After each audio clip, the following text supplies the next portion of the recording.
Bueno, buenos días. En primer lugar, quería agradecer a la Sociedad Española de Patología Digestiva el que me haya invitado a participar en el Congreso y especialmente al doctor Joaquín Hinojosa, porque nos une una gran amistad y, bueno, para mí siempre es un honor participar en cualquier cosa de inflamatoria a lo que él me invite, porque es un auténtico referente en enfermedad inflamatoria intestinal. Además, me hizo especial ilusión el que me invitase a hablar de la línea de investigación en enfermedad inflamatoria que nosotros hemos desarrollado en nuestro hospital a lo largo de los últimos años.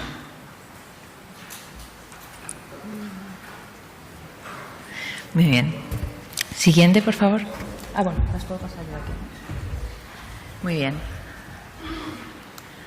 Este es el esquema que vamos a seguir a lo largo de la charla. En primer lugar, me vais a permitir que haga unos breves apuntes sobre la patogenia de la enfermedad inflamatoria intestinal, porque, como veréis, están íntimamente relacionados con nuestra línea de investigación. Y después hablaremos específicamente de translocación bacteriana, de la experiencia en nuestro centro en cirrosis hepática, de la evidencia de translocación bacteriana en enfermedad inflamatoria intestinal, de las consecuencias que tiene la translocación bacteriana en la respuesta inflamatoria, de la expresión de defensinas modulada por genotipo NOD2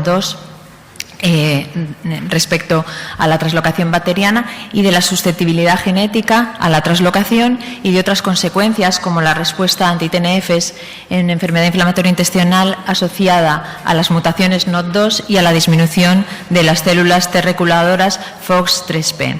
Y finalmente, y ese es lo último en lo que estamos trabajando, os hablaré un poquito, unas pinceladas del DNA como factor pronóstico en enfermedad de Crohn.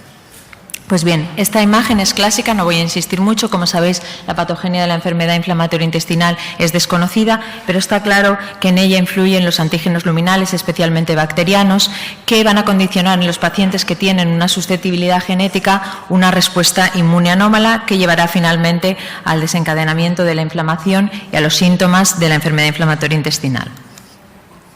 Existen múltiples evidencias de que las bacterias están implicadas en la patogenia de la enfermedad de Crohn. En primer lugar, sabéis que tanto el Crohn como la colitis o la puchitis se desencadenan o aparecen en áreas de alta densidad bacteriana. Por otra parte, tanto la composición de la microbiota en enfermedad inflamatoria intestinal como de las bacterias asociadas a mucosa es anómala respecto a la población normal. También sabemos, y lo comentaremos después, el efecto que tiene la diversión del torrente fecal en el beneficio de la curación de las lesiones en el Crohn, y tenemos evidencias positivas de tratamiento con antibióticos y probióticos tanto en puchitis como en enfermedad de Crohn. Y finalmente, y esto es en lo que más nos vamos a centrar, os hablaré de la translocación bacteriana que se ha demostrado que está incrementada en la enfermedad inflamatoria. Esto es otra imagen de lo que ya todos conocéis. Son trabajos clásicos en los que claramente la diversión del torrente fecal beneficia la cicatrización de las lesiones en enfermedad de Crohn, y la reanastomosis, como todos sabéis, induce de nuevo la inflamación de manera muy precoz, tanto a nivel histológico como a nivel endoscópico y clínico. Y finalmente también pues existen evidencias de que los antibióticos son capaces de prevenir la recurrencia posquirúrgica.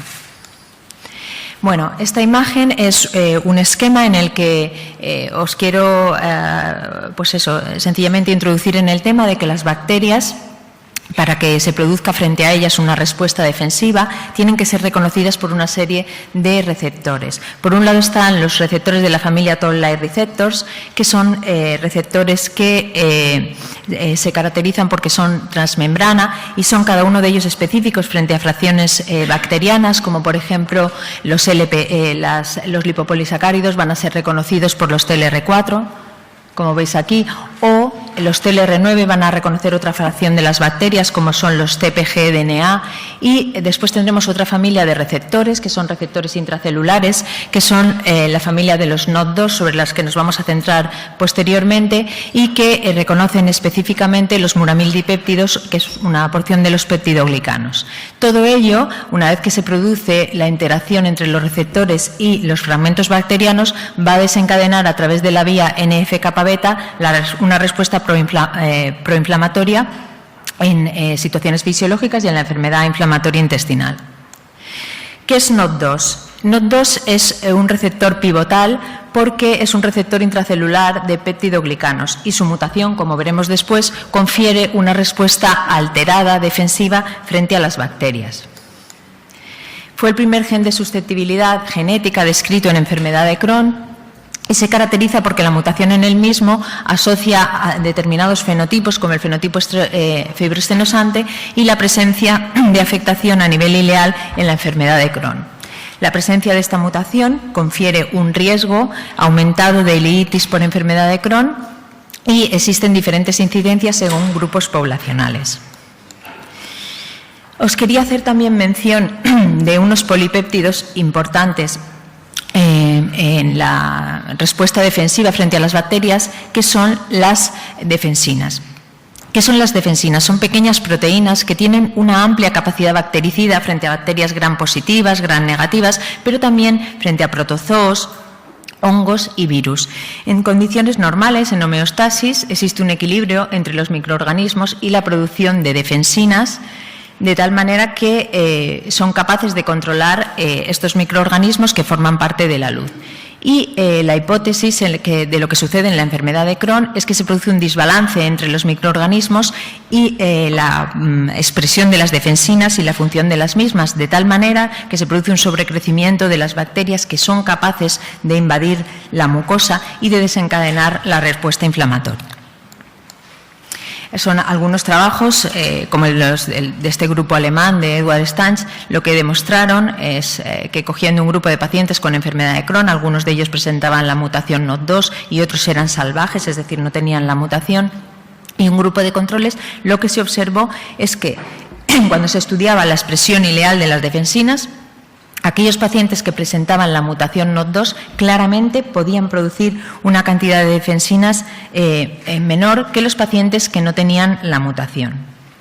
Cuando se estudiaba la expresión colónica de las defensinas, veíamos que lo que tiene que ocurrir en condiciones normales, y es que cuando se produce la inflamación se produzca una adecuada respuesta de las defensinas, pues aquellos pacientes que tienen la mutación no son capaces de aumentar la expresión de defensinas a nivel colónico. Y esto tiene, la conclusión es que las defensinas son una pieza pivotal en la defensa frente a las bacterias y explicaría en parte esta expresión disminuida por qué se produce la afectación ileal en Crohn y la inflamación mucosa mediada por bacterias, especialmente en aquellos pacientes que tienen la mutación NOT2. ¿Y qué es la translocación bacteriana? Pues la translocación bacteriana es el paso de bacterias o de sus productos del tracto gastrointestinal a los ganglios mesentéricos y al sistema circulatorio. Estudiar la translocación bacteriana en animales, en experimentación, es relativamente fácil, porque tú lo que puedes hacer es el sacrificio del animal y valorar la presencia de las bacterias en los ganglios mesentéricos, en el líquido ascítico. Pero esto en humanos, como ya veremos, no es tan sencillo. Este experimento es un experimento pues muy gráfico, porque se administra a las ratas E. coli, que se tiñe con un verde de fluoresceína, se les administra por vía oral, y lo que se hace es que al cabo de 6 horas se sacrifican las ratas y se observan grandes concentraciones de la bacteria teñida en diferentes tramos del tubo digestivo, también en el líquido ascítico y también en los ganglios mesentéricos, con lo cual es una evidencia clarísima de que las bacterias del tracto gastrointestinal pasan a la ascitis y pasan también a los ganglios linfáticos, y pasan también a los ganglios mesentéricos. Pero esto, evidentemente, en humanos no es tan sencillo. Entonces, hubo que buscar otras maneras indirectas de demostrar la translocación bacteriana en enfermedad inflamatoria intestinal y también en cirrosis hepática. Os pongo imagen del equipo que forma parte del laboratorio de nuestro CIBER en el hospital, y os lo pongo porque donde inicialmente se empezó a estudiar la translocación bacteriana en nuestro centro fue en cirrosis hepática por parte del grupo de hepatología. Entonces, ya en el año 2002 ellos consiguieron demostrar que se obtenía por secuenciación, fueron capaces de desarrollar un método en el que detectaban fragmentos por PCR, fragmentos de DNA bacteriano, tanto a nivel de la sangre como del líquido ascítico de pacientes con cirrosis hepática y ascitis. Entonces, esta similitud demostraba el paso, demostraba la translocación bacteriana, que es un aspecto fundamental para el desarrollo de la peritonitis bacteriana espontánea en pacientes cirróticos. Además, desarrollaron algunos experimentos en animales de experimentación que, como os he comentado, es mucho más fácil de demostrar la translocación bacteriana, y obtenían 3 tipos de materiales. Por un lado sangre, por otra parte con el sacrificio de los animales tenían ganglios mesentéricos y también líquido ascítico. Y vieron que la identidad de los microorganismos que se detectaban era exactamente la misma en estos tres sustancias, y por lo tanto se demostraba que estas detecciones de DNA bacteriano a nivel periférico, en sangre periférica, correspondían realmente con episodios de translocación bacteriana. Y aquí no os los muestro por cuestiones de tiempo, pero también se vio que aquellos especímenes, aquellas ratas que tenían la translocación bacteriana, la presencia de DNA, tenían una respuesta inflamatoria incrementada en forma de niveles más elevados de interleuquina 6 y de TNF-alfa. Finalmente, os muestro otro trabajo del grupo de patología de nuestro centro que demostró que además la translocación bacteriana tenía implicaciones pronósticas. Ellos siguieron un grupo de pacientes cirróticos en un estudio multicéntrico que fue diseñado por nuestro centro, en el que se incluían pacientes cirróticos que tuviesen ascitis, es decir, que estaban en estadios avanzados, indicado también por niveles altos de Sumel, y lo que se vio es que se les hacía una primera paracentesis que tenía que ser de cultivo negativo, con menos de 250 polimorfonucleares, y estos pacientes eran seguidos a lo largo de un año. Se hizo aquí la curva de supervivencia de Kaplan-Meier y, como podéis ver, los pacientes que tenían DNA bacteriano en sangre periférica fallecieron al cabo de un año en un 38% de los casos versus un 15% en los pacientes que eran DNA bacterianos negativos. Es decir, era una variable de evolución durísima, la mortalidad, porque era un grupo de pacientes en situación de enfermedad avanzada, pero nos demostraba que la presencia de DNA bacteriano, la translocación bacteriana, tenía un valor pronóstico en estos pacientes. Con todo ello, y teniendo ya la metodología para poder detectar la translocación bacteriana en los pacientes, comenzamos nuestra línea de investigación en enfermedad inflamatoria intestinal. Y, por supuesto, esto no hubiera podido realizarse sin la colaboración de los que vemos a los pacientes, de los médicos, junto con el grupo de laboratorio, con los biólogos que hacen la parte experimental. Wow. Bien, entonces vamos a saltarnos esta diapositiva. Sencillamente, en nuestros primeros trabajos demostraron ya la presencia de translocación bacteriana en pacientes con enfermedad de Crohn y colitis ulcerosa. Posteriormente, detectamos en otros estudios la presencia de translocación bacteriana hasta en un 42% de los pacientes con enfermedad de Crohn, y esto se asoció de manera significativa a un incremento de las citocinas proinflamatorias, tanto interleuquina 21 como TNF-alfa o interferón gamma. Posteriormente, estudiamos cómo la respuesta de las defensinas inducida por la translocación bacteriana estaba modulada por la mutación NOD2. Incluimos 50 pacientes y lo que se vio es que las mutaciones NOD2 se distribuían por igual en pacientes activos e inactivos, y encontramos la mutación NOD2 en un 60% de los pacientes que tenían translocación bacteriana frente a un 43% de los que no la tenían. De estas 3 imágenes, solo quiero que os fijéis en esta. Estas defensinas eran constitutivas, es decir, que se expresaban igual en donantes que en pacientes con enfermedad de Crohn, ya tuvieran o no translocación bacteriana, y lo que quiero que os fijéis es en esto. Aquí podemos ver que los pacientes con DNA bacteriano positivo expresaban la defensina si no tenían la mutación NOD2, es decir, que era necesario estar en una situación NOD2 salvaje, no mutada, para poder incrementar la defensina beta 2. La conclusión es que encontramos que un 40% de los pacientes con enfermedad de Crohn presentaban episodios de translocación bacteriana, que se producía como consecuencia de ello una respuesta proinflamatoria dependiente de la concentración de DNA bacteriano. No os he mostrado estos datos por cuestiones de tiempo, y que la presencia del DNA bacteriano en enfermedad de Crohn inducía la expresión de la defensina beta 2 siempre que no se tuviera la mutación NOD2. Este es otro trabajo que publicamos el año pasado sobre susceptibilidad genética a una translocación bacteriana incrementada, y que esto influenciaba la respuesta a la terapia biológica en pacientes con enfermedad de Crohn. En este trabajo incluimos 179 pacientes y, bueno, lo que me interesa mostraros es básicamente que cuando estudiamos en el estudio multivariante los factores de riesgo para tener actividad, encontramos en el multivariante que la presencia de DNA bacteriano tenía una odds ratio de 7.4 para presentar actividad. Y en el análisis multivariante, cuando la variable dependiente era el DNA, es decir, para tener translocación bacteriana, la actividad era uno de los factores de riesgo, pero también lo eran los genotipos NOD2 mutados. Concretamente, si se tenía la doble mutación NOD2 y la ATG, que está relacionada con la autofagia, el riesgo de presentar translocación bacteriana era del 12.7.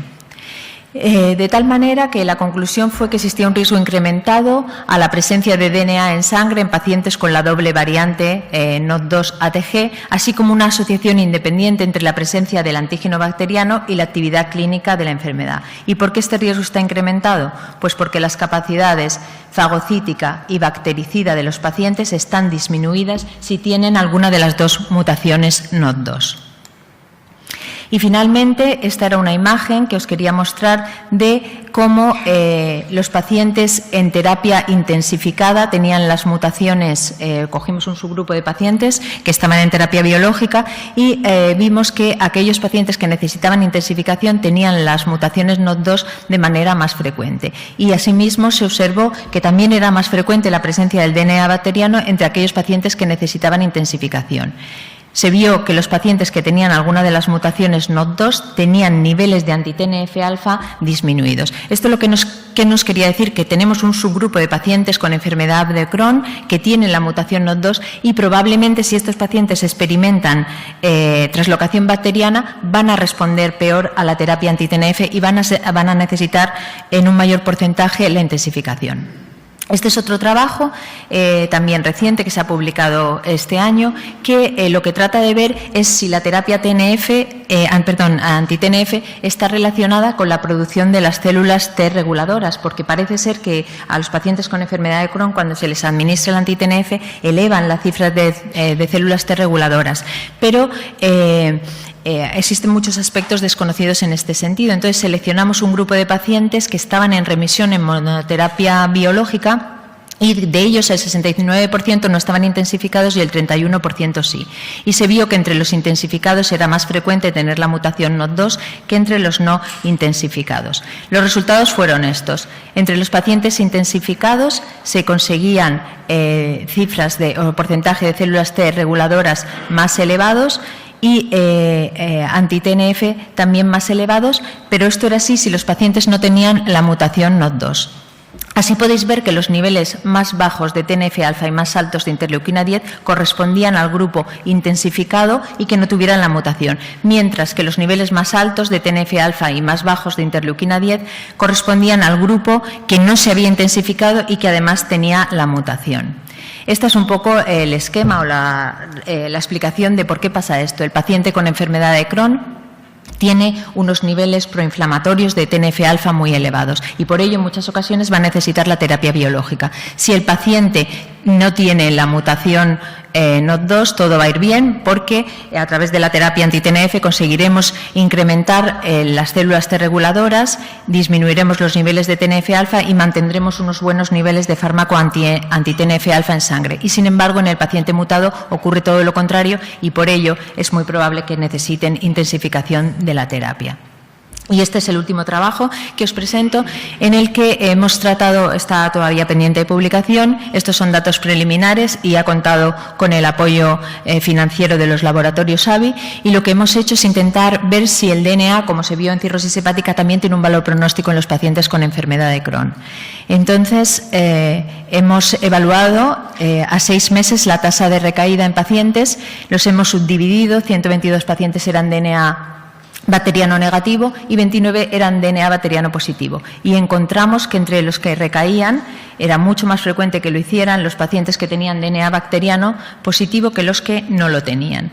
Y si vemos las características de los pacientes que sufren brote a los 6 meses, las terapias son claramente diferentes. Hay menos pacientes con mesalacina y con inmunomoduladores y hay más pacientes En terapia biológica, esto es lógico, está marcando un grupo de pacientes que se encuentran peor. Cuando hicimos el estudio multivariante, tanto el tratamiento como la presencia de DNA bacteriano eran factores de riesgo independientes de recaída a los 6 meses. Estas son las conclusiones. La presencia de DNA bacteriano en sangre en un subgrupo de pacientes con enfermedad de Crohn representa un riesgo incrementado de recaída a corto plazo y este riesgo es independiente del tratamiento. Por supuesto, estábamos en ello, en la validación, ampliando la serie de pacientes. ¿Y qué será el futuro en nuestra línea de investigación? Pues lógicamente va a depender de que sigamos teniendo ideas, por supuesto de que trabajemos mucho, pero también de que consigamos financiación, lo cual en los tiempos que corren cada vez es más difícil. Y quiero desde aquí dar las gracias pues a todo el equipo que forma parte del laboratorio, que como veis ha crecido desde los primeros tiempos hasta ahora, y a todos vosotros por vuestra atención.